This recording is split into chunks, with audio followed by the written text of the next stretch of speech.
ગોરવા પોલીસની મોટી કાર્યવાહી, 242 ગ્રામ ગાંજા સાથે મહિલા ઝડપાઈ. વડોદરા યુવાધનને નશાની ચુંગલમાંથી મુક્ત કરાવવાના અભિયાન હેઠળ વડોદરા શહેરની ગોરવા પોલીસ ટીમે સપાટો બોલાવ્યો છે.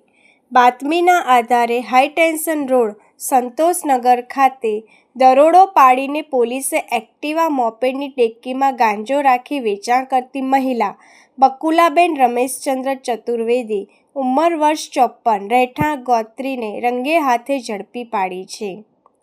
પોલીસે આરોપી મહિલા પાસેથી 242.68 ગ્રામ ગાંજો, કિંમત ₹12,134, રોકડા ₹800, એક મોબાઈલ ફોન અને ₹30,000ની કિંમતનું એક્ટિવા GJ06KA6685 મળી કુલ ₹47,934નો મુદ્દામાલ જપ્ત કર્યો છે. આ મામલે ગાંજો સપ્લાય કરનાર વડુ ગામના સુરતી નામના ઈસમ વિરુદ્ધ પણ NDPS એક્ટ હેઠળ ગુનો નોંધી ગોરવા પોલીસે વધુ તપાસ હાથ ધરી છે.